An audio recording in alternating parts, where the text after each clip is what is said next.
Hey man, I was happy. We I'm talking about like we popping. That's what I say. No, you ready. I was saying I didn't know you was bringing out the ball head tonight. Oh, well, you brought out the ball head. Hey, listen, man. So what's funny about it, bro, is that usually it's always a matter of like, when do I feel like not being lazy and cutting it all down, though, man. So last night I wound up was like, all right, you know what? I might be roaming around the city here, so I'm like, let me go ahead and get decent for a whole minute, though. So yeah. I feel that. Hey, bro, before we get into this one, I see that Urlacher jersey on, homeboy. Let's get that music going real quick. We got some things to talk about. Not being lazy and cutting it all down, though, man.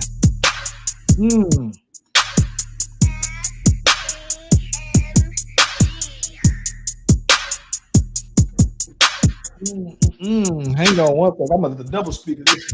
The Slash Brothers Podcast, the greatest podcast of all time.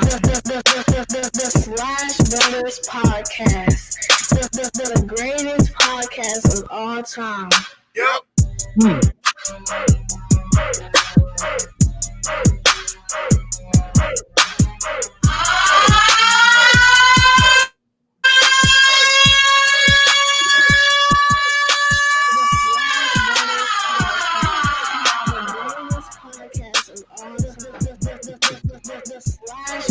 Podcast, the greatest podcast of all time. Yep.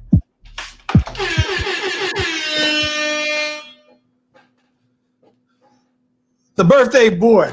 What's up, man? Live and out here. Hey, man, you out here in these streets, out here dropping videos out here. You celebrating birthdays out here. Hey, man. What's good your way, man? What's good your way? I'm trying to get, I don't know why, like we had it set up for it to drop on my page, and for some reason it's not dropping on my page, so I'm still sharing it from my joint. So I'm doing that now. I don't know what the deal is, but we'll figure that out. You know, the technical difficulties. Hey, well, listen here. What up, man?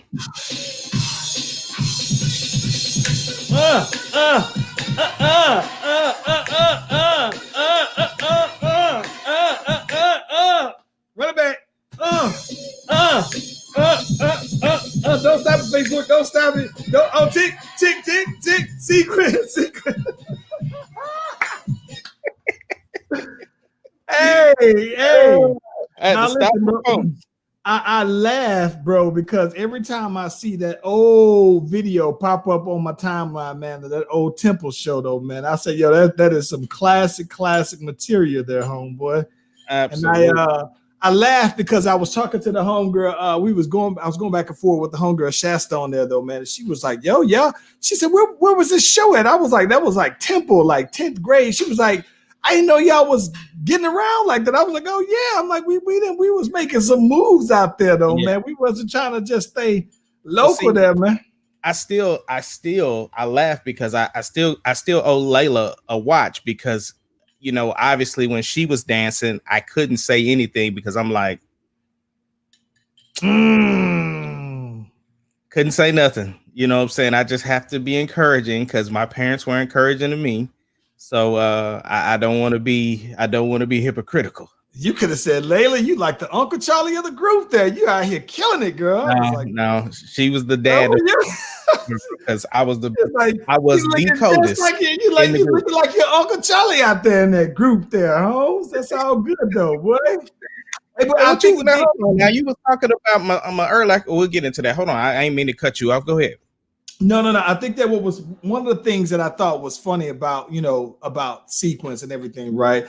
And I think that, it was like one of those things that was always the thing I remember about our dance crew, bro, was that it didn't matter what year, you were always the little one in the group, though. So that was the thing I thought that was dope. So you automatically were going to get that shine because you were small. So I thought that being the tallest one in the crew and then still being able to get busy, that's I think the thing about you, like, I mean, I'm going to give you a prop. So one thing about you utilized being so big because you took real giant steps. Like, it wasn't like you was like, you know how when you see somebody on the basketball court who's tall and is not very athletic and agile. That was not the case with you when you danced. Like when you danced, you took like you think about it because we had the sequence reunion when we went to Tunica, and we were much older. We were some grown men. Yeah, we was like 1920 then. Yeah, and see, we was 2 times dope in the future, basically. Facts. If people really wanted to go with like dance crews and having that whole "you got served" thing, it should have been our story, bro. Because we literally had that story to where we started out the summer, we got beat by the crew that was like the king of everything. Like they just walk in anywhere. Calvin and Carlos, 2 times dope. I don't even remember what they changed their name to. They was always 2 times dope to me. But it was cold. And so we fought all summer. We went through all the dance competitions and made it back and beat them boys. Do you remember? You know who I think that we forget is Tech 3, bro. Tech 3 was dope too, though, man. Yeah, but I mean, I'm just saying, bro. Like Tech 3 was cold though. They was up there though, man. I remember that we spawned a bunch of different groups because you had Flex, you had I just remember all these crews that tried to come to try to defeat us once we took the crown. It was crazy. Facts. I like the Flex was huge too. They had a big. They had like 30 people in their crew though, bro. But they also had an organization behind them because what was her name? Was it Tia? So Tia, I ended up running into her in Vegas when I was in Meant to Be. She was with the fathers of hip hop. Like she was with Grandmaster Flash and all of them. They were doing like a clothing line. Like she stayed in that entertainment realm. Her mom was real heavy in it. So it's full circle, bro. But yeah, I just can't believe we were born to be entertainers, bro. Absolutely, bro. Absolutely. Now let's talk about this now. Birthday boy. Yesterday was your birthday, 40. Yep. Today is the 40th episode. I don't think we had that lined up. I think that's pure coincidence, unless you had it lined up that way. Nah, pure coincidence. Dropping videos out here in these streets. You know what I'm talking about? Like you've been busy out here though, man. What did it, you rolled out of bed, turned 40? How'd it feel, bro? I honestly woke up and I was cool. Like I wasn't like aching and you know how people like, oh yeah, as soon as you turn 40, your body shut down. I think, you know, I started doing keto earlier in the year. So it was one of those things that because of that, I think I started myself on that healthier journey. And so that was one of those things that was very, very important to me that I wanted this year to. I've always been conscious about my health, more self-conscious about my weight, you know, just with being in the Air Force and some of my health concerns that I have, I did gain a bunch of weight. And so, you know, just trying to do what I can to try to work on that. You know, going to the gym has never, ever really been a thing for me. But, you know, I mean, getting older, you just got to do something different. And, you know, that's one thing that I love about you is because you've always been super duper health conscious.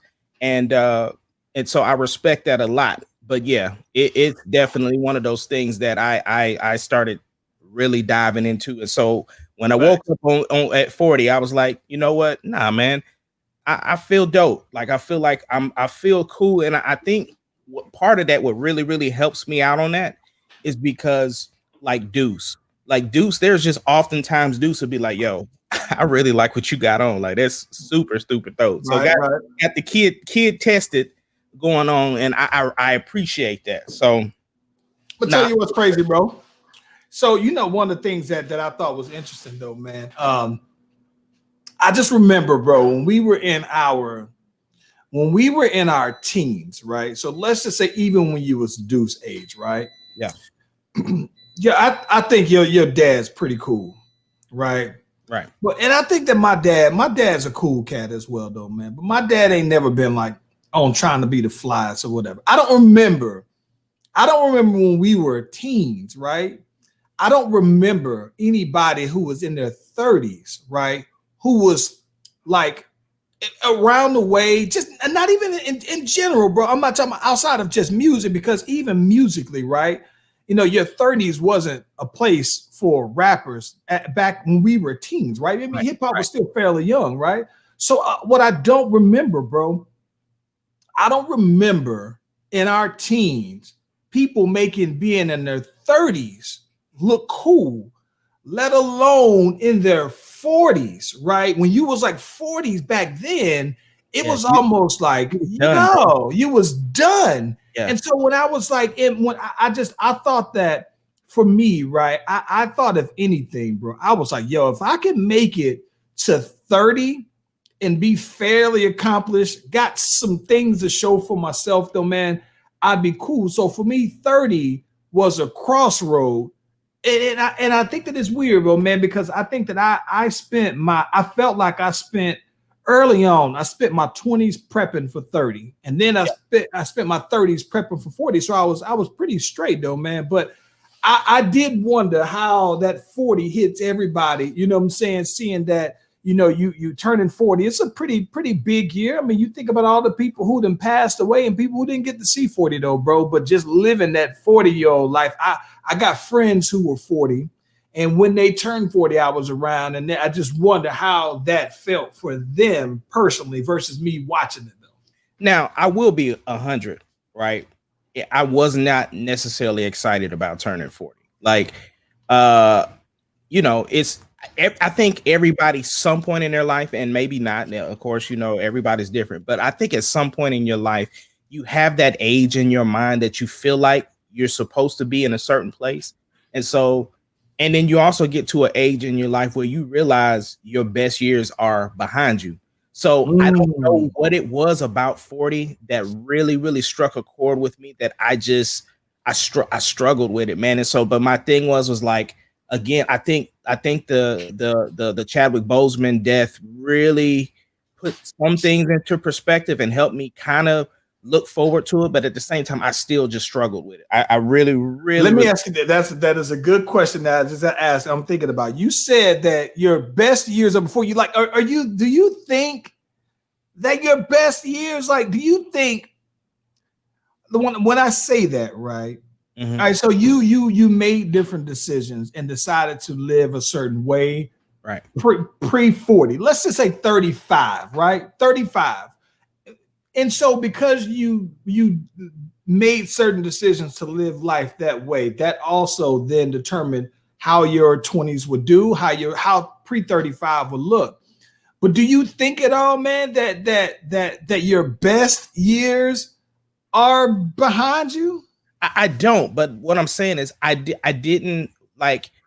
I think my first kind of itch of like, I don't want to turn. Like, I think when I turned 35, I was like, all right, I'm cool if I stay there. So when 36 was a hard one for me.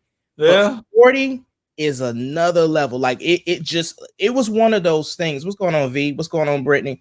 What's going on, Esteban? So one of the things. So turning 40, I don't know why. I have no clue. Like it was one of those things like 2 weeks when everybody's like, yo, you know, your birthday coming up. I was like, oh man, September is after August. I know Will wasn't looking forward to August. But anyway, so the thing was that for some reason, I just blocked that out of my mind that I'm about to turn 40. And I was trying to like prep myself. I kept saying like, yo, we 40, trying to get it there. And it just, I don't know what it is, but here we are. I'm gonna be honest with you, bro. I am the last of all of the homies to turn. You the 40. Baby of the crew. The last one to turn 40. I'm gonna be honest with you, bro. I was looking forward to it, BC. Yeah. Right. I think that BC, I had already planned that I was going to try to get everybody else who I knew that was also turning 40. And I was going to do like a dope trip somewhere. Like I wouldn't have mind trying to do, like I was looking at some European trips though, bro, to where I wanted to get a lot of the homies who, you know, who were turning. I got like my partner D, he just turned 50 last year. I knew that he was going to be hitting a big round number. My mom also turned 60 this year. So I was trying to get everybody who I knew that was coming up on a round number, all go ahead and do some real fly trip and everything like that. And then, you know what I'm saying, then that Zima virus happened though, bro. And it kind of put a damper on it because I would have been doing that right around now, October, planning or whatever, because I knew that with my birthday being in December, I want to go when it's warm for everybody. So going around now would have been cool. So your birthday, the boy Chris Top birthday, everybody was who I wanted to reach out to. So now I think it's interesting because I still, 40 is one of those milestone years. So I still want to do something dope. So that's why for me, my 40th birthday gift to myself was finally putting them wheels on my baby. You know what I'm saying? And so I wouldn't mind still finally doing, finishing out the Bel Air, but doing something dope. But I'm still holding out a little bit of optimism for 40 because I'm still waiting to be like, talk to me like that. I'm a man. I'm 40. I got to be able to say that though, bro. Yeah. Talk to me. I'm a man. I'm 40. I think too, like you were talking about planning something big. I think my initial plan. So back when I turned 30, Sarah turned 30. When Sarah turned 30, she had Charlie, and so in February was when she had her, and so she didn't. We didn't get a chance to celebrate her birthday. So on my birthday, I planned a surprise party for her, and we went to this hotel, and I wanted to go back to this hotel. It's like the not the presidential suite, but it's the hospitality suite. That's what it is, the hospitality suite. And so I wanted to be able to do that for myself, and we weren't able to do that. So I definitely think, the Bud Light virus has something to do with it too. So it's just one of those things, man. It is what it is. I'm glad that I was able to do some 40 pictures because, you only turn 40 once, and I really wanted to capture some of that experience of doing something memorable. So yeah, I was excited about that. And then, like you said, dropping music and being able to sing the national anthem for the Thunder, like pretty. You know what I'm gonna do? I've always thought, I was like, about when people do that. I'm gonna drop this on my birthday. This time, I think I am gonna do that on 40. I think whatever, even though I have the album that's gonna be dropping real soon, I think even aside from that, I still, depending on how it's performing, and if I ain't have to, like I said, I think this one, I'm anticipating that the Bel Air 2 come out. We out of here, bro. This is one. Let's go. We out of here with the Bel Air 2, bro. We podcast live together. Yes, bro. We are out of here when the Bel Air 2 drops. By my birthday, we out of here, bro. So, but if it didn't happen, I think I still might. And I got the song in mind, though, bro. That will probably be, I'm dropping the Bel Air 3 the following spring quickly. So I'm trying to go ahead and do that. But we were talking about that though, man. Let me ask you this, another question. Yeah. What is it that you, like when you talk about your best years behind, right? I think that, what do you think you're better at now, right? At 40 than when you were 30? Thinking. Yeah. Meaning that, like, there are certain things that just don't mean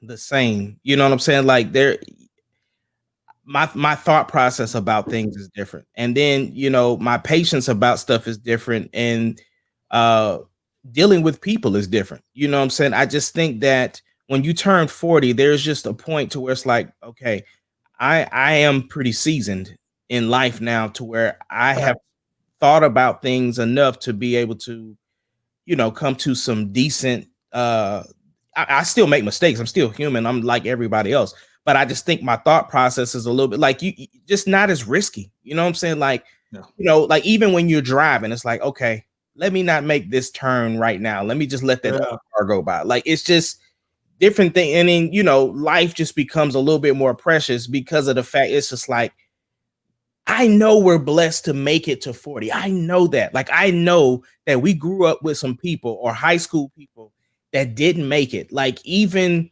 going to our reunion and they showed the fallen rules. It was just like, like it hits different. And so I don't know, man. I just think that I still think that as a 40-year-old, I still think that I'm still the same person. I don't feel different. I still feel like I can do everything pretty much that I was capable of doing before. It might take me a little bit longer, but I feel like I'm still capable of doing what I need to do. Listen, 30 for me, though. The biggest difference I would say knocking on 40 is them knees, bro. Like I'm talking about, bro.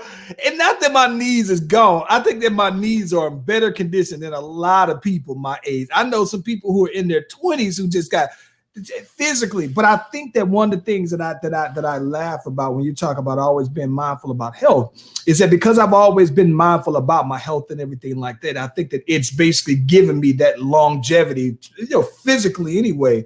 But I think that it's funny though, bro, because when I'm hooping now though, bro, I'll tell you this, I found that it reminds me of going to Long Branch, and you might have the OGs that might have the young boys doing all the up and down run, and you got to hit them with the old man game and this, that, and the other though, man. So it's pretty funny though, bro, because I feel like there's a time coming. I think every year, right, I go ahead and I bust out that tuck, right, just to see if I still got that tuck.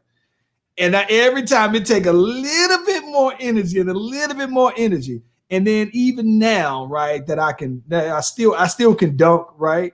But it takes a lot of energy to do it now, though, bro. A lot more energy now, though. There are certain conditions got to be lined up, though, bro. And so I think that that's the one thing that I'm starting to notice that physically, yeah, my old bunnies is them old bunnies is about to retire, though, bro. But yeah, I don't know, man. Yeah, so you have something to say about my jersey, bro. So listen, man, your boy Brian Urlacher, he done got his hair back though, man. Your boy out here cutting the food. So I wanted to get into this last week. We didn't get a chance to get into it, but I saw the boy Brian Urlacher was talking about the NBA players out here boycotting. He was like, "Yeah, man, y'all want to boycott because some guy who was a convicted felon who was on his way to get a knife got shot in the back." Blah blah blah blah blah. Though, man, I was like, "Whoa, Brian Urlacher." I would have expected this from what's my dude name who plays for the 49ers? Oh my gosh, young boy from his brother just got the loan money. You know what I'm talking about? Bennett, is it Nick Bosa, the Bosa brothers. I would have expected this from them. The Bosa brothers they got a long history of teetering that line, borderline, where you think like, yo, is homeboy racist? They had a lot to say about Colin Kaepernick. They were the ones who jumped out there, just jumped all the way out there. I got to be completely honest with you there, Ace Kennedy. I was surprised to see this from Brian Urlacher, though, bro. So we were talking about this in the day of cancel culture. To that, this is your account. I need to hear something from you, bro. What are we going to do about Brian Urlacher, bro? Listen, you've heard from the organization. Did you make that call? No, I didn't make the call. I was on the call when we talked about it, and we have decided, if you notice our press release, that we have said that we are distancing ourselves from Mr. Brian Urlacher and his comments because we don't condone stuff like that. So he's out of here then. He is all the way. We done. Urlacher, you ain't burning jerseys, are you? I ain't burning no jerseys. I paid too much for it, but he out of here, bro. Listen, man, I gotta be completely honest. I was surprised about that, though, man. And I think that, listen, bro, okay. It reminds me of when you're 40, right? When you're 40, you're more, like I said, I laugh because I think about that when it comes. I used to tell my wife this a long time ago, bro, that when it comes to work, when you're working with a bunch of people who's over 40, like you got to really taper your expectations on change because people who's 40, I'm 40. I've been this way for my whole life. And people, when you're 40, you become more comfortable every day with who you are, what your beliefs are, what your convictions are. And when I listened to what he said, when I read it, I was like, you know what? He didn't get hacked. He wasn't on the sauce. That's how he really feel. Yeah. Very surprising about that, though, man. I just thought that today, during the climate, socially, when things are very sensitive, though, man, I thought that, listen, hey, at the end of the day, I don't think that people always have to agree on certain things or whatever, but it's timing, right? It's like how you present that. Like, I don't know. Well, I was gonna say it's timing and it's also delivery because it's your boy. You co-signed him. I had to get killed by Drew Brees. Listen. like I said, as an organization, we released a statement that said we have distanced ourselves from Mr. Urlacher and his comments. As an organization, after we got off the phone, we talked about it and said, yeah, that was insensitive of him to say, and we do not condone those comments, and we do not agree with his statements and his choices of words and his support of 45. Like we're all the way. We are separating ourselves from him, distancing ourselves. I need to hear from Jerry Jones. Let me ask you something, bro. Let me switch topics on it because that is interesting. Okay, so this thing we come out race, social climate, and everything, right? Let me ask you something, bro. Mm-hmm. Steve Nash was recently announced as the Nets head coach, right? Mm-hmm. No coaching experience. He was like a special consultant, surprisingly, I didn't know this, to the Golden State Warriors for a couple of years now. I don't think anyone had any inclination that Steve Nash wanted to coach. I've always thought that all point guards are coaches on the court, right? Which is funny you to say that, seeing that I couldn't picture Kyrie Irving being a coach, but that's another story. But certain point guards always tend to make fairly Avery Johnson, Jason Kidd, Doc Rivers, all point guards. Jerry Sloan, if I'm not mistaken, he was probably like a shooting guard, a point guard. Mark Jackson, but there's always been this history of point guards just getting it when it comes to being head coaches because they're extensions. But I think that this was kind of interesting, though, because I've heard Stephen A. Smith comment on this one, and I thought that this was kind of surprising because he was like, listen, Steve Nash is a good dude. He is an all-around great guy. Even pointed out that at one time that Steve Jackson was Stack 5. Was living living with Steve Nash. I think it had to be when he was with Phoenix or somewhere like that. They had him always have done. I mean, everybody stands by Steve Nash as a likable person, this, that, and the other. But he said, "But let me just go ahead and be honest with where I stand on this one, though, man. This is white privilege at its best, where somebody can just get called off their couch to go ahead and get a head coaching gig. One of this caliber with two top 25 players in the league on there, a team that everybody sees as a team that could contend right away once those two guys are healthy." I was kind of surprised because I understood what he was trying to paint the picture on. I got some thoughts on that, but I wanted to know, what do you, is this white privilege, or is this just Steve Nash just being well connected? It's Steve Nash being well connected. I think it's basically Steve Kerr all over again. I don't think it had anything to do with race. I don't think it had anything to do with none of that. I think that Steve Nash has an excellent relationship with Kevin Durant. You're bringing a guy in who's buying into the system, so you want to make sure that he's happy. You know what I'm saying? The thing is that the lifespan of coaches in the NBA is like 3 to 4 years anyway. If you ain't producing, you out of here. So the thing is that, and Kevin Durant, you don't know how much longer he's planning to play or if he's planning on staying. You never know what he's doing. So it's an experiment. But the thing is that they have every right as an organization to pick the person who they want in the position. And I don't think it's racial at this point. I think that us as Black people got to be careful to be always talking about race. I listen. So that's funny you said that because I was listening in on the Star Wars podcast that y'all had. Yeah. And you brought that on up when the cat who plays Finn brought that on up as well, when he was kind of talking like there was like some things that were borderline racial when it came to the promotion of his character and everything like that. Right. But for this though,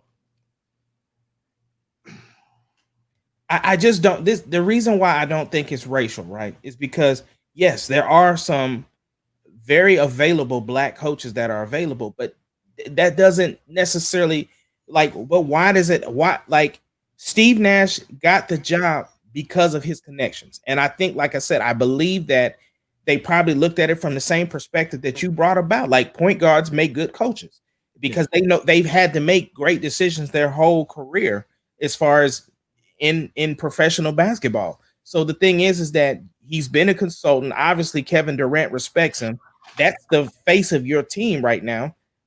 You give him a shot, and then you just hope that Steve Nash puts a solid coaching staff around him And so they kept Jacques Vaughn. So everybody thought that Jacques Vaughn, once the other coach got fired, that they started playing better under Jacques Vaughn, who oddly enough got a head coaching job with Orlando when Orlando was still rebuilding. I mean, he only lasted for maybe a year and a half. They brought in the guy who was the coach, Steve Clifford, I think it was, from the Hornets, who just got fired. So here it is. You got a young black head coach who people feel like he's a solid dude. You didn't give him that long of a term, but then you replaced him with the coach who just got fired, who didn't really, do very much with the Hornets. Not that anybody really has in quite some time. But I agree with you. I think that you can't always call everything race, because when you do, I think that it starts to devalue when it really does apply. Absolutely. 100%. Because my thing is that why can't it just be that, number one, he was the candidate that they wanted? Like, maybe because everybody knew people was going after Ty Lue. Everybody knew, Chauncey Billups' name is coming up. There's people that's been fired and then people, of course, waiting on D'Antoni. So it's like they went after somebody who nobody was thinking about. And they probably looked at it like, Mark Jackson got Golden State up to a point, and then Steve Kerr came in and took him over the top. So it's just like, let's give this a try.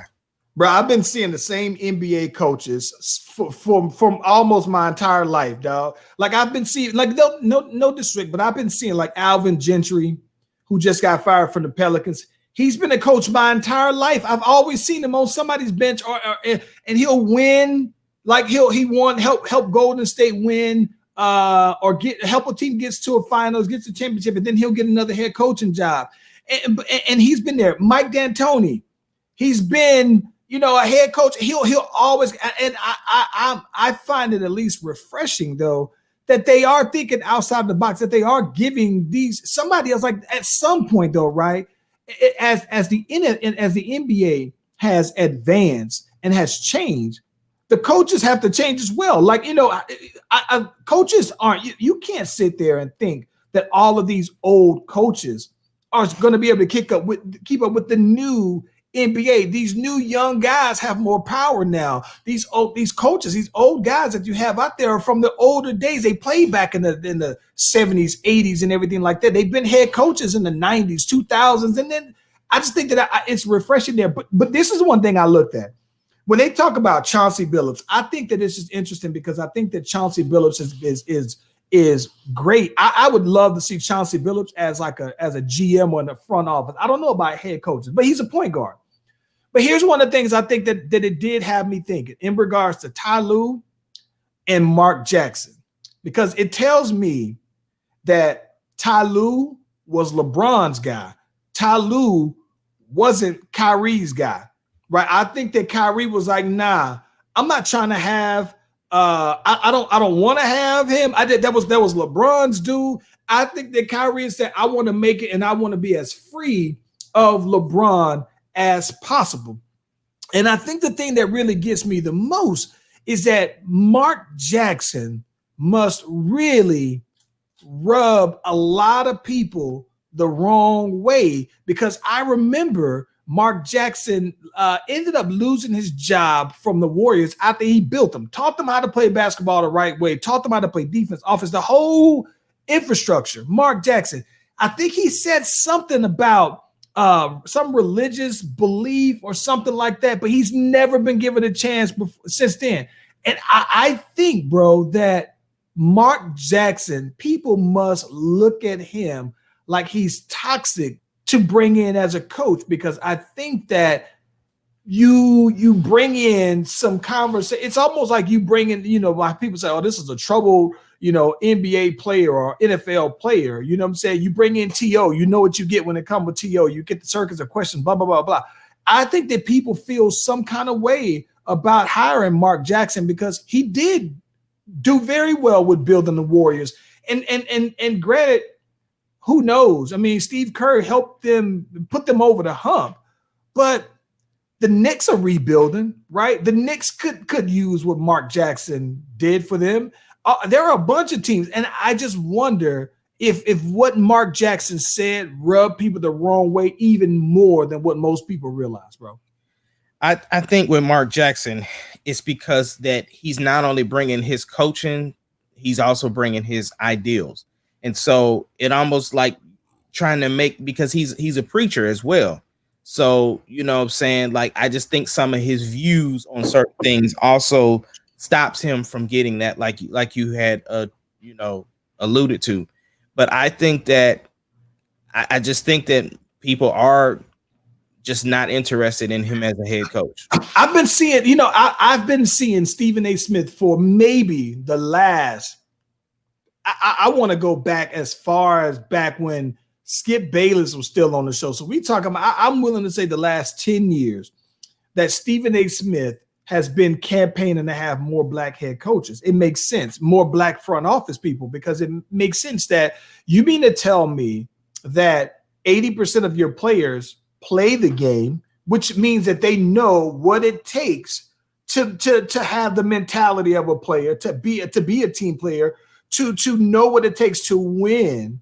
But you don't think that they have the ability to lead on that level organization or even higher than that.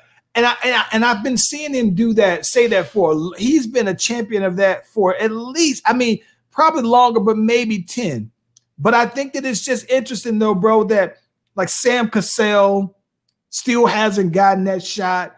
And I think he will eventually, but I don't know. But Mark Jackson is one that I've really been thinking, like, bro, I just think a lot of people, I think he just rubs a lot of people the wrong way though, bro. It's interesting though.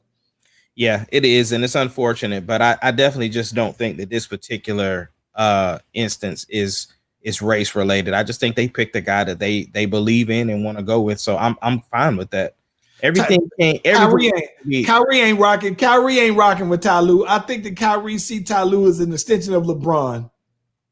I think so too. Yeah. But ultimately, you're right though. That Kyrie and KD had to sign off on it. So if Kyrie and KD wanted you to be the head coach, you'd be getting that same 4-year deal, bro. If they said, "Nah, we want that boy Ace Kennedy, and he gonna sing the national anthem every single time, though, bro." Yeah. Then you're gonna be out there and you're gonna be getting that hit. You're gonna be, that's it. But I think that I don't know why the Knicks wouldn't just, they signed, they got Tom Thibodeau, you know what I'm saying? And he's another one of those recycled. He was Boston assistant coach for 20 years, got his Bulls job, got the job, and he's back with a third time around. And I just think that ultimately Tibbs ain't never got his boys as high as Mark Jackson has. And so it's just, it's something else though, man. That would be an interesting conversation. Thibodeau and Doc Rivers talking to each other. Oh yeah, Doc Rivers. And don't let them be talking after the fourth quarter, because then you ain't gonna be able to understand what I'm saying though, bro. Hey, so listen, speaking of NBA, hot topic though, bro. The Bucks have lost 2 in a row. The boy Jimmy Buck has been out here balling with his stringy, wiry mustache, but he been out here killing, right? Meanwhile, while the Bucks have been losing, the boy Giannis hasn't been playing so well. Now, granted, there's been people around him. I told you got to have the 30s and the 20s, right? They haven't been doing that, so they've been losing, right? But I think that different teams, the Celtics, I think where the Celtics differ from a lot of teams, and we'll talk about that because they whipping the Raptors outside of that dope game yesterday. But the Celtics got 4 guys that can get you 20 every night, right? So I'm gonna give they the only one that's a little different. But Richard Jefferson, bro, after the Bucks beat Giannis and them again, he says, "Listen, man, I'm just gonna go ahead and say it. Maybe Giannis is Scottie Pippen looking for a Michael Jordan." Bro, so I started thinking about that, right? And I was like, yo, a lot of layers to that. And we'll get into that because I'm down to see what you think about these. So there's that's part A. Part B, Jay Williams comes in, says, listen, well, LeBron was robbing to D Wade. No, he said he was Pippen to D. He was Did he say Pippen or was he say but Pippen? Okay. LeBron was Pippen to D Wade, right? Once. He said so. There's nothing wrong with being Pippen. So there's nothing wrong with being Pippen. But then Pippen flames back at the boy Richard Jefferson and basically says, well, who was you to your team? So what are you known for? Like, who are you? You don't even have the credentials to be talking negatively about me whatsoever. Ace Kennedy, how do you see these, bro? Break this down for me. Well, you forgot about the second clapback. LeBron came. LeBron claps and says, I'm over here getting ready for Houston. What the hell this got to do with me? Right.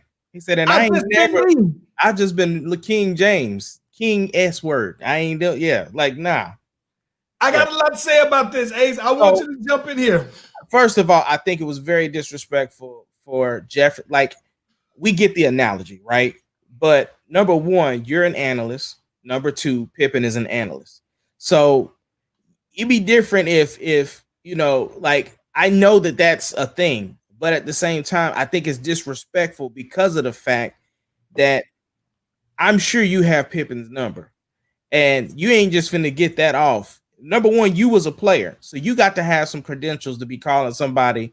If you notice, even when they're inside the NBA, I don't care what they're talking about. At the end of the day, you always hear Shaq bring Sir Charles back down to size. Was like, but bro, we got rings over here. You got rings over here. Yeah, you can't have a ring. And Charles Barkley, his only comeback is that, well, I would have ring too if I was riding Dwayne Wade coattail or riding Kobe Bryant coattail for 3 years. Blah blah blah. That's his only comeback too, though, bro. I know that when Shaq says it, it's a shot to the heart, bro. It stings like nobody business, bro. Well, see, listen here, Chuck. We got rings over here. So. Oh my God, bro. Yeah, but anyway, I just feel like that's the thing. My thing is that I love that Pippen came back and said something but outside of just the clapbacks, the let's get to what they actually said. Listen, so let me ask you this. Yeah. Is it necessarily when someone says, oh yeah, you really Scottie Pippen, is that Scottie Pippen is regarded as the best number 2 guy ever on a team, right? I think that's pretty unique. I mean, the only comparison that you can have to being when someone says you being this guy, if you consider like Magic, Kareem, I think James Worthy was clearly a number 3 on that team, right? Even though he's a Hall of Famer, got the rings. And even let's say when you look back at Bird, right? Bird was number 1, or was Bird number 2? I think Bird was number 1. Kevin McHale was a number 2. Robert Parrish number 3, but still got rings. But I think even still, even though Parrish and McHale are Hall of Famers, I think people say, Scottie Pippen was voted the top 50 player of all time, and he's the number 2 guy. And so with that said, is it a bad thing to say to someone says you are Pippen, or is it a slight by saying maybe we think Giannis is really Jordan because he got the stats and he got the MVPs, but since he can't win a ring, that maybe he needs someone that's a Jordan? This is the thing. It's disrespectful because he could have just easily said, maybe Giannis needs to join another superstar. Because when you say join another superstar, that's basically saying you can't get it done without another superstar. Like, instead of them joining you, you had to go join somebody else. You have that talk with me all the time about players. So he could have just easily said that, yo, he needs another superstar around him. He didn't. He specifically said Pippen, and everybody knows Pippen was number 2 to Michael Jordan. And so I just think, like, why you got to put my name out there? You could have just said that. And so that's where the disrespect, that's where it's the backhanded compliment came in at. I'm gonna be honest with you. Bro. I love Giannis. Love watching him play. But I'm gonna be completely honest with you. If we being honest. Yep, that's what we're doing today. If we being honest, if Giannis does not get to the NBA Finals this year, and if Giannis does not win the ring this year, you got to put him in the category of Anthony Davis needing to join LeBron to get to that bigger stage because he couldn't do it without someone who is looked at as equal. And here's the thing. I say that to say because of this, right? Because Giannis will be back-to-back MVPs. That's only been done but a handful of times, right? He's going to be the defensive player of the year and the MVP. That's only been done maybe once, right, by Jordan, I think. And so then it becomes a matter of, well, if Giannis is that dude and we put him up there, because I think that you always are going to be comparing him to the great individual players, the Jordans, the Kobe's, LeBrons, right? And so then it's like, are we really, he's asking, are we really comparing Giannis to the right greats? Should we really be looking at him as a superstar, a complimentary superstar? Because here's what I think. In terms of rings, hypothetically, if you put Giannis on the Warriors, they're going to win a ring. 2 rings, 3 rings, right? They're going to win. Because Steph is a superstar to me. Klay Thompson is a superstar to me. People try to say he's not. Klay Thompson is a superstar to me. And then I think even with that said, I think you can still even put Draymond. You can keep Draymond. You can't pay everybody. I'm thinking that they'd have to trade Draymond for him or whatever. But I think that if you put him with another great player, he would win. And I think it'd be clear. And I don't think that Giannis's deficiencies would show as much on the right team. But here's my thing, though, bro. I don't think that it's completely wrong to say that you compare him to Pippen, because Pippen is a top 50 player all time, but Pippen is known as the greatest number 2. What if Giannis, instead of us looking at him like he could be one of the greats, like a Jordan or Kobe, what if he is a great Pippen? Man, Anthony Davis is a Pippen to me. I think so too, but I don't know. Like I definitely think, I don't know about if he doesn't make it this year that he needs. I just think that he needs better personnel around him. I think if you put him on, okay, here we go. If you put Giannis on Miami with Jimmy Butler. Yeah. Jimmy Butler, I'm not going to say Jimmy Butler is his equal, but playoff time, Jimmy Butler isn't that much of a fall off from Giannis. So then I think that you put them two together, Jimmy is that dog. And I think that you can. Here's another one, right? You put Giannis on Oklahoma City.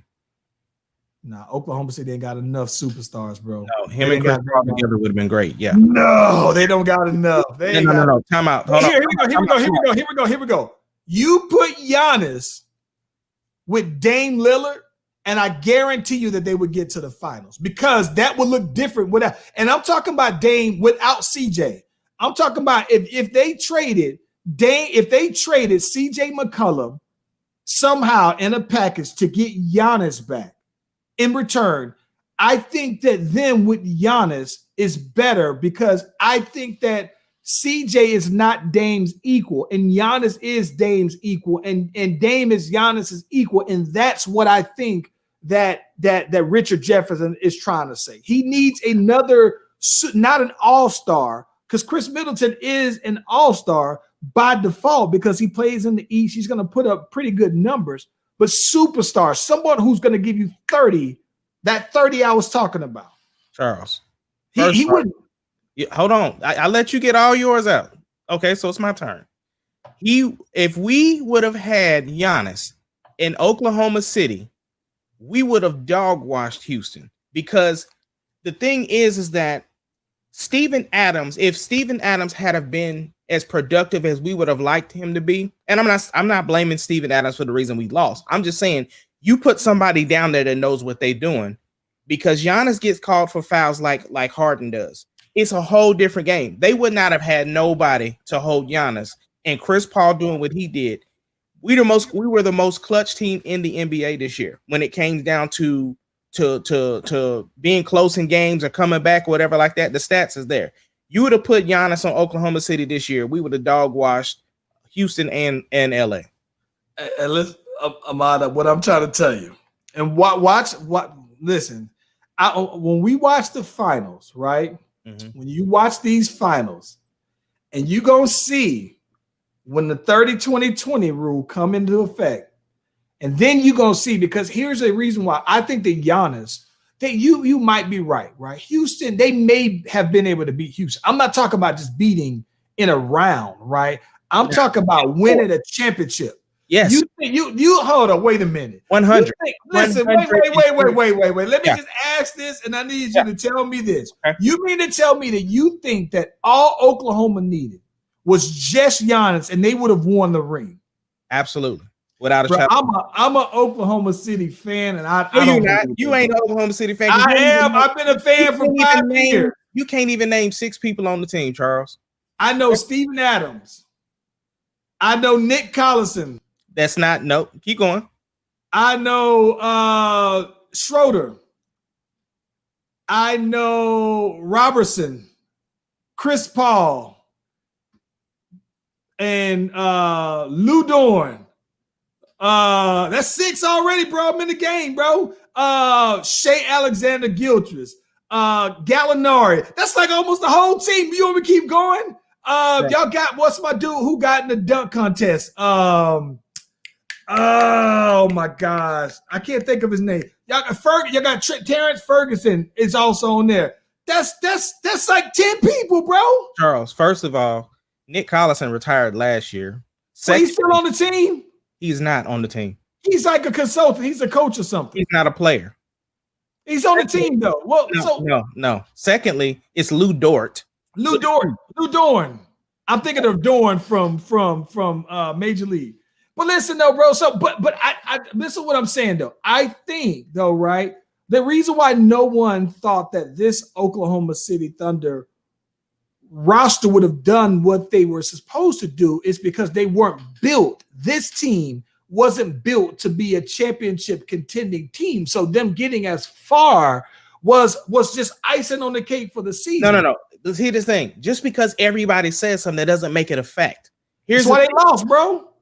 No. That's not why they lost. We lost because we didn't score in the fourth quarter. I only knew Dorn for 2 weeks, but I know him now though. Yeah, but listen, oh my God, we gonna talk about. I'm holding James Harden accountable. Speaking of that, Ace. Yeah, because listen, go. I'm gonna let you get your get. Here's the thing: Oklahoma lost that game. Houston didn't win that series. I agree with you. We're gonna talk about that. Let's get back to Giannis. I'm getting back to it. That's what I'm saying. Giannis on that team. Oklahoma City, we're winning the championship. We would have beat. Here's the thing: Oklahoma matches up better against the LA Lakers more than Houston does. Now, Houston, if Houston is on fire, that's a whole different conversation. We'll talk about that Tuesday. But Giannis on Oklahoma City this year, we would have won. Absolutely. Listen, I'm gonna be honest with you though, broski. I think that the Lakers, if the Lakers played against Oklahoma, it would look very similar personally to the Lakers playing against Portland, except I think that Portland, I don't know, bro. I look at it differently, bro. I'm a fan. You're not a fan because I'm a fan, bro. I'm just not. You're a very, very casual fan. I'm a fan. I'm an unbiased fan as well. I'm trying to be. No. I am very unbiased when it comes to my team. I know what capabilities we have. That's the reason why I'm saying what I'm saying. Because number one, I know the personnel. I know the personnel. I just gave you 10. No, you didn't. You gave me you gave me a retired person and somebody that you couldn't even. Like 9. That's 9 people though, bro. Okay, but those people that you named, you didn't even name the people that are starting. I gave you the people who playing. Huh? No, you didn't. I gave you the whole roster, the starting lineup. Name 5. The starting lineup: Chris Paul, Gallinari, Steven Adams, Dort started, and Shea Alexander-Gilchrist. That's 5 right there, bro. Rotation. The next in rotation, Robertson just came off of the industry. I know the report. Listen. Schroeder is the sixth man. Who is the sixth man contender? He's coming. He's the first sub. Robertson, that's 7. Nope. Listen. Who else? I can't think of right now my guy who's in the dunk contest. You know who I'm talking about? Terrence Ferguson. He ain't played this whole series. Terrence Ferguson. The DNP, he on the roster though, bro. That ain't what I asked you though. That's what I'm saying. You don't know. But I gave you the whole team. I missed like 3 people. You ain't say nothing about Nerlens Noel. You ain't say Nerlens Noel didn't play. You a lie. You a lie. He barely played. He played like 1 series. Listen, back to this. We get off track. But here's what I think. So let me ask you this. This is another thing that I'm wondering, right? Is that how credible, how much stock do you put into Jay Williams saying, well, LeBron was Pippen to D Wade once? No, absolutely not. See, people like to say that, but not realizing that LeBron, Chris Bosh, and D Wade decided to form a super team because of Boston. So they joined together. D Wade would even told you himself that was LeBron's team. He knew that. So if D Wade said it, why am I going to believe what Jay Will said? I don't care. Like, I'm going to tell you where I think Jay Will is going with that, right? It is not that I agree with them, but I'm going to tell you where I think that he was going. Because prior to that, D Wade was already an established all-star. And I'm willing to bet that before LeBron even got there, that D Wade probably would have already been Miami's all-time leader in points and assists. Whatever the category, he was Diallo. That's what I was talking about, bro. That's shout out to I know my team, bro. Listen though, bro. But so I think that what he's saying is that D Wade was already an accomplished player then, and I think that D Wade had already won a championship, and I think that what he's basically looking at is that listen, D Wade had already won a ring. D Wade by year 2 or 3. By the time LeBron came out there, I think they may have been like in year 7 or something like that. But I think that ultimately D Wade understood because of his team how to win championships, not necessarily winning playoffs, not just first round, second round, in critical games. I think that it's universally understood that when LeBron James went to Miami, he learned how to win championships, right? He wouldn't have got there any other way. But the fact that he left to join D Wade, I think that that's why people could say or would have that view. But I think that if D Wade would have joined LeBron in Cleveland, and let's say that Chris Bosh, if he joined LeBron there, then I think that people wouldn't have looked at. I think even though if you go back and you look at those seasons, you clearly in the playoffs, you hear LeBron say, "Y'all just follow my lead. I'm a carrier." Said there. I mean, D Wade clearly thought, "Listen, in order for me to go ahead and prolong this streak here, you know what I'm saying? I got to fall back to LeBron." LeBron was clearly had a couple of more years left. And I think a lot of that has to do with the fact that LeBron came fresh out of high school. So he had, even though they came in the same draft, LeBron still had 2 years of fresh legs, NBA legs on him though, bro. But yeah, but at the same time, though, the reason why it's wrong, it doesn't matter who joined who. The thing is that LeBron has clearly shown since Miami and further that he knows how to win. And the fact that D Wade had already lost a step. You know what I'm saying? D Wade was battling injury. D Wade. Yeah. So the thing is that like just because that was his team. I mean, you look at Miami in the way it's constructed now. You had Dragic was the dude. Now Hero's out here. He knows, hey, it's his team now. So that has nothing to do with it to me, man. Like when a person's contract is up or whatever the case may be, or if it's a trade or something like that, ain't nothing I'm not going to, just like how you be trying to talk about my boy PG. PG is a team hopper. Yeah. Anyway, man, enough of this NBA stuff, man. We'll talk more about it Tuesday. Yeah. Because we got to talk about. I'm listening. I got my eye on James Harden, and we gonna see. Because I thought that James Harden was trying not to lose, trying not to be the reason that they lost. And I'm gonna give them a chance. See how these boys do against these Lakers, though, man. But I got my eyes. I told you there are probably about 4-5 players that I'm watching, especially 6. I'm gonna say I've been watching Joel Embiid. He did what I thought he was gonna do. I'm watching Giannis, right? I'm watching Anthony Davis. I was watching Dame Lillard. I'm watching Russ, and I'm watching James Harden. Those are the 6 guys that I think are guys who I think are superstar caliber players who I thought are ready to take that be a legend step. And I've already been critical about James Harden, so I'm keeping my eye on him. But listen, I see you with the Black Panther shirt on, right? And this has been some pretty interesting times, though, man. I've been seeing here some conversation, saying that we just coming off of the Avengers and them wrapping everything on up, and Black Panther was supposed to be coming on up, the second one. So it had me thinking, though, bro, with the passing of the homie, what should Marvel do with Black Panther?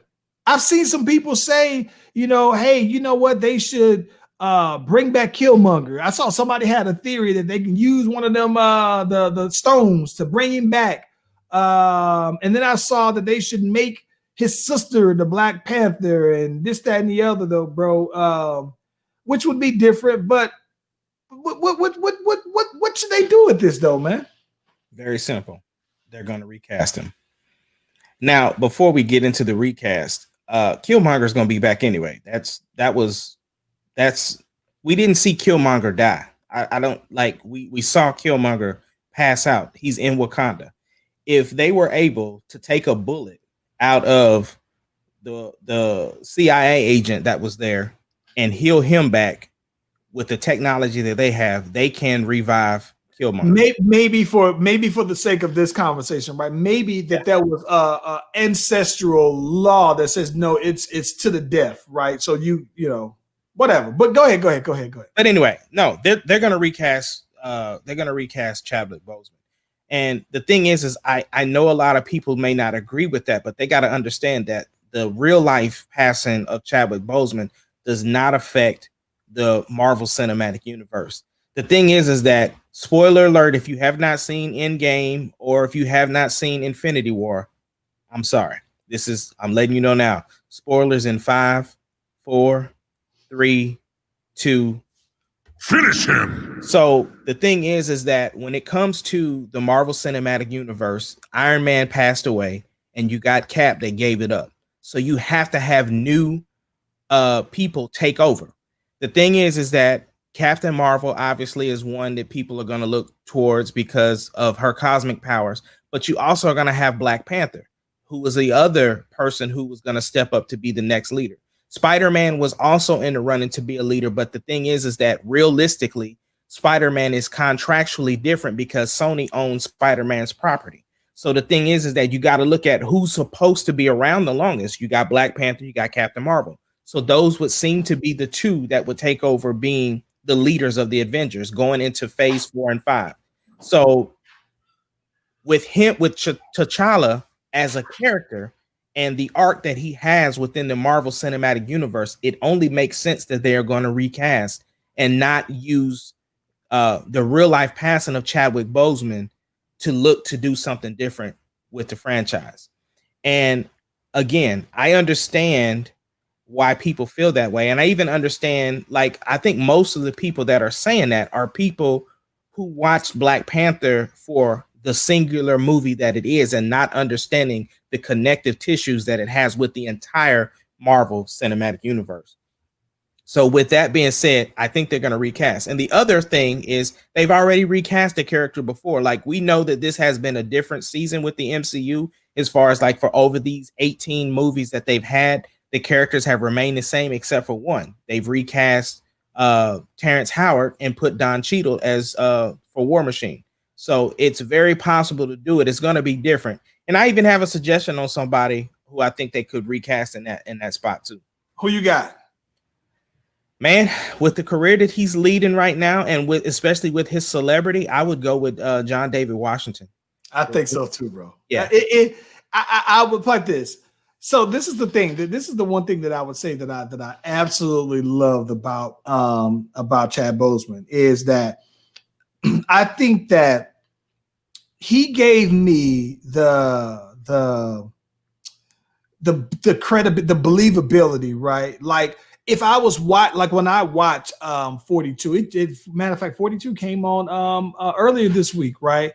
And when I watched the Thurgood Marshall movie, and I watched the James Brown movie that he did, and he sounded how I've always known James Brown to actually sound, right?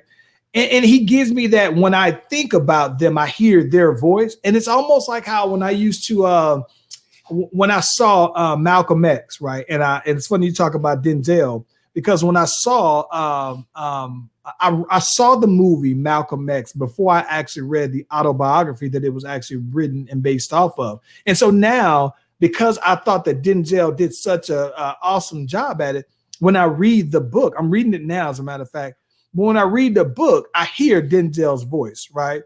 And I think that that's what I get from him. So I am just kind of curious, because now when I think Black Panther, I hear Chad Bozeman's voice and his very authentic sound and accent. And mind you, I've only seen the homie in a couple of different, films or whatnot. And I think that he looks the part.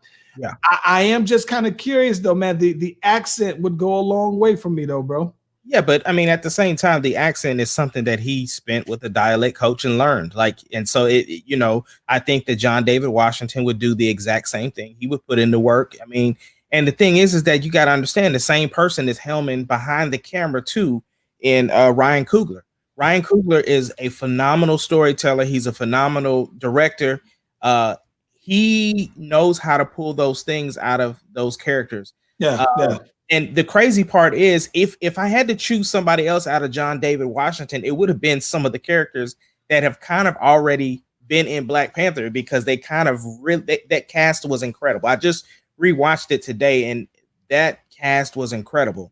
Let me ask you one question though, because I think me and you are kind of on the same page with trying to find somebody who is fairly an unknown, or whose celebrity is kind of doing that gradual build. What would you think, right, with the success of Jamie Foxx being in these new superhero movies? How would you look at Jamie as being T'Challa? I got to be honest with you though, man. I think that, so this is the one thing that's interesting. We were kind of getting into this conversation, and I think that part of the thing, that the reason why I know Jamie Foxx for so many other great movies, right? Like right. I think of Jamie Foxx, and I love his him as the character in Ray, where I saw it and it was so authentic, right? And I don't know, man. I think that one of the things that was helpful is that to a lot of folks, unless you were just a fan of Chad Bozeman, a lot of people didn't really know him like big time until Black Panther. That of course he I'm not gonna say he was a relatively unknown, but he was budding still, right? Yeah. And I think that the one thing that is kind of interesting is that aside from Iron Man, right? I think that you can say the same thing about most of the Marvel. Like, I don't directly associate them with other specific characters. It would almost be like if you put Lawrence Fishburne as him, right? I see him as Morpheus, right? I've known him from other big roles already, so that to be able to tie him forever, basically, to a character.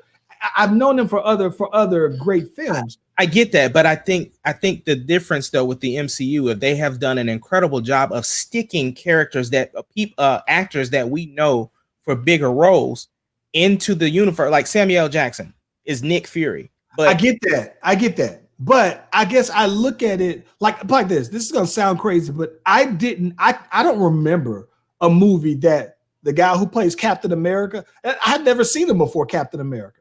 Right. I don't know. So RDJ though. Who? Robert Downey Jr.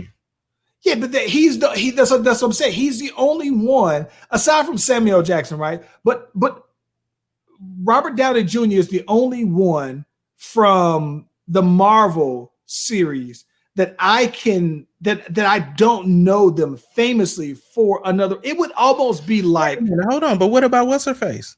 Who? Black Widow. Oh, you know what? That's a good point. You know what I think? But even with that said, though, right? I don't. What about Chris Hemsworth? You didn't know him? I didn't like this. I'm gonna be honest. I've seen him in movies. I don't identify him with a single great movie like Thor. He is Thor, and even with Scarlett Johansson, I've known this was the funny thing about it. Oddly enough, her career has been probably the reason why I haven't, because I think that she has been the chameleon with acting. While some of her characters may be very similar, I find her to be so versatile that I've never associated her with a single movie or a role. So I think that allows her to blend in with this one as well, where she's not the main character, right?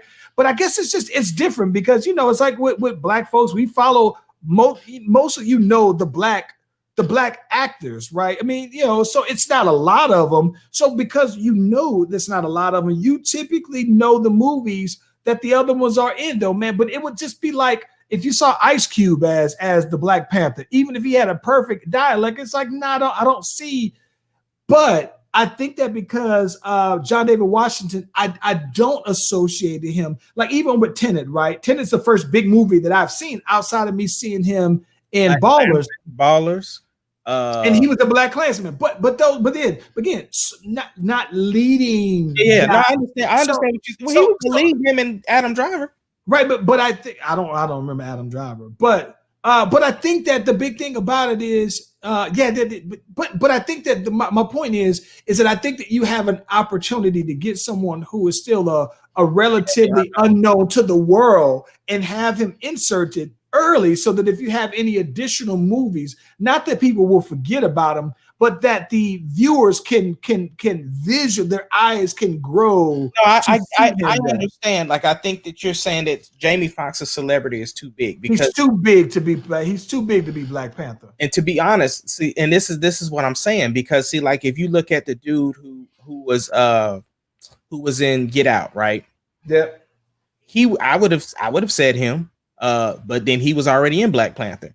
And of course, my number one choice would have been Michael B. Jordan, but he's in Black Panther. So it's just John Washington is definitely the top of the list. I would have possibly said, what's the dude from Atlanta? Oh my gosh, I see his face. He was also, huh? No. Mm-mm. Oh yeah. The boy who played Darius on the I like him, but he doesn't see that. Exactly. Man, he can buffing up, but I like it. What's funny about him though, bro, is that he plays a lot of different kinds of roles though, bro. I like him a lot though, bro. Yeah, I hate that I can't think of his name. Like I see some of the letters in his name. I know exactly. He was on Get Out as well. I saw him.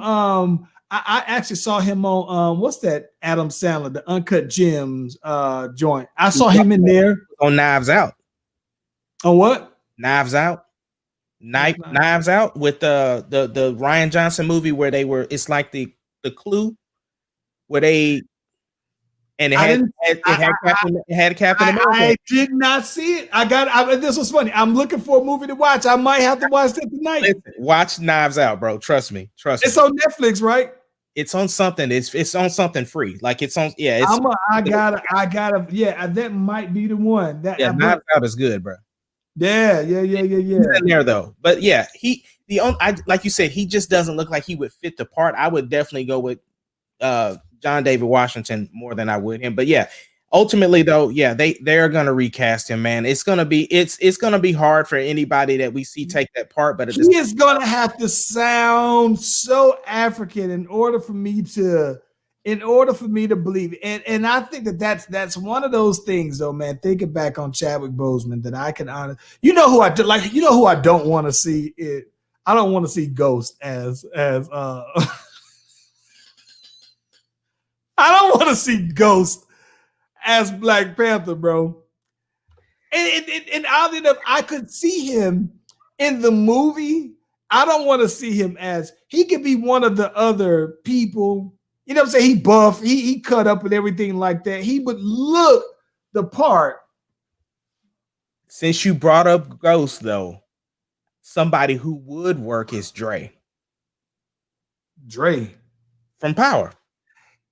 In the movie, but I don't want to see him as Black Panther. Plus, I hate his nose, bro. I don't want to look at his nose like for 2 hours, bro. No. He already has the dialect down. Listen, bro. Oh, man. I listen. I love him as Dre. I absolutely hate looking at his nose, bro. I'm talking about it is a weird thing that's his most dominant facial feature. You can't miss it, but I hate looking at his nose, though, bro. Like it's weird. But I don't know, man. Like there are people who oh my gosh, man. You know, oddly enough, you know who I could see in a Marvel in Black Panther, bro.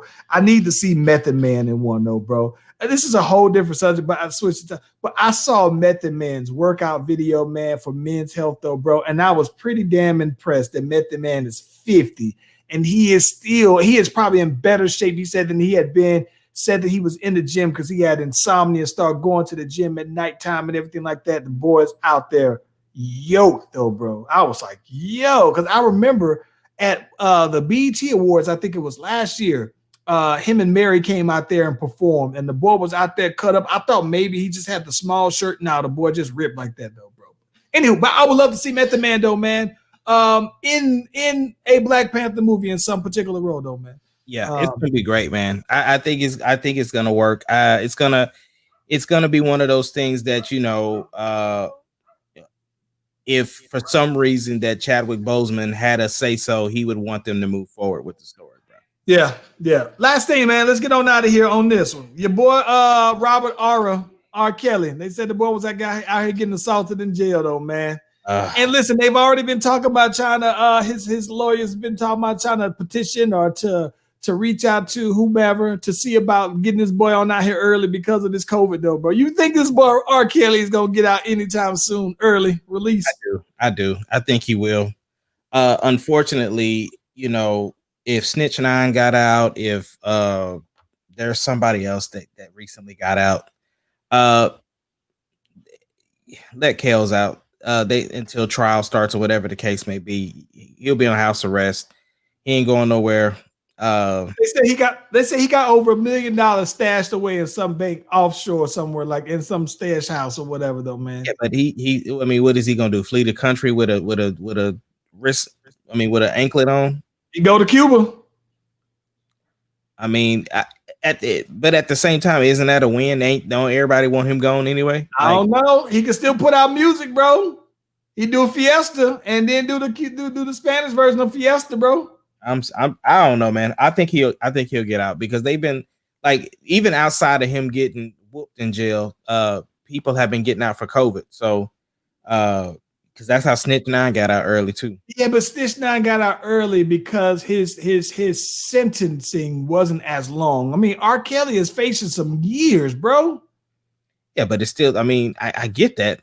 I think if they ain't letting Bill out, they ain't letting Kels out. Man, Bill. If anything, they let Bill out before that, though, bro. Listen, bro.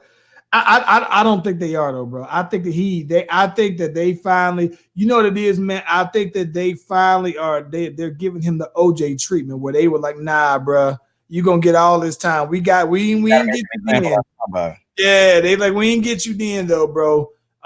And when OJ went back and robbed them people to get his stuff back, though, they was like, nah, we got you this time, homeboy. Don't sit on down. I think, yeah, he gonna do that. I don't think Kel's getting out, bro. Yeah. Hey, man, it's a long weekend, though, bro. Long birthday weekend for you. What you got on deck for the weekend, bro? Probably gonna get on this Mulan tonight, and then I want to watch Mulan, man. I do too. Me and Sarah got in a huge argument about that movie last night, bro. It don't make no sense how much we was arguing about it. So she's of the belief, right? She's like, when it comes to these Disney remakes, she thinks that they should be, you know, the musical, like they should have the musical aspect, like was, yeah, the singing and all of that. And so I told her, I was like, well, Mulan's gonna be more of the Crouching Tiger, Hidden Dragon feel. It's gonna be more realistic. So, because I know a lot of people are mad the boy Mushu ain't gonna be in it, and so the thing is that instead of the singing of the songs, they're basically gonna use the songs as the score behind it. And so, with that being said, she was like, "Nah, I don't." As a Disney fan, and what I'm looking for these remakes, I need them to be consistent with the remakes. They did Lion King like this. They did Aladdin. They had the songs. I want to sing along to them, so I'm not with it just being a score. So we argued about that. It was pretty funny. I think that is interesting though, man. I think that the tough part about it though, bro, is that like I got them old TVs though, man. So only one of my TVs actually have the app on it. It's the one downstairs. Unfortunately, when we do our movie nights, we always are up in my bed. So I got to figure out something. But that definitely is a movie that I think that I definitely want to have us. Well, I think I'm definitely gonna watch it this weekend. But that Knives Out though, bro. I think I might just put that on though, man. You're gonna be quite surprised. It's got James Bond in it. It's got Captain America in it. It's got Layfield in it. Stanfield. I cannot think of his name, but anyway, I know what you're talking about. But yeah, I think that though, man. I think that this weekend, bro. I think that our cabin fever is finally hitting that rash, so we got to go ahead and get on out. So I think I might try to slide on down to Atlantic Station, man. Get me some of that good Kilwins popcorn out there one time, and see what's up. Why is it that you ain't got no fire stick in your bedroom? You know what's funny though, bro, is I do got a fire stick in my bedroom now that I think about it. That the reason why I don't have it plugged up as often is I have one of those old jailbroke ones from like 4 years ago, and every time I plug it in, it has to get all these updates and everything like that. So just factory reset that joint and then use it for its intended purpose. It ain't like we watching nothing anyway. So I would just say, yeah, factory reset that joint, man. Put all your good apps on there. And that way you can start watching some stuff upstairs, man. So you can have some Netflix and chill and Disney Plus this. I can't say that. But yeah. So yeah, I definitely think that I'm excited about seeing Mulan, man. The fact that they had to use the model of, because they were trying to see like, man, are we gonna release this movie in theaters? Because of course, Tenet is out in theaters and New Mutants is out in theaters. But they decided to put that on Disney Plus. You pay the $30 and then it stays on your joint. So I'm excited about it. So I got to see what's up though, man. But I think that, I think I want to go ahead and I think that's the other thing I want to do, man. I'm gonna get on out, probably see what's popping downtown, mask up, of course.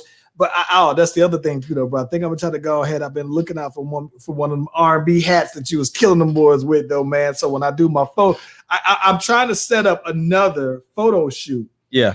And so I want to wear the R&B boys hat in the photo shoot. So I think while I'm out, I'm gonna be looking for one though, bro. But I'm definitely getting out long weekend. Probably see the in-laws though, man, and see what's popping though, man. That's it for me though, bro. All right, broski. Hey, man, like always, man, thank you for everybody. It's a good Friday, man. Enjoy the long weekend. Happy belated to my brother from another mother, though, man. Let's get that music, man. We out this thing, homeboy. Hey.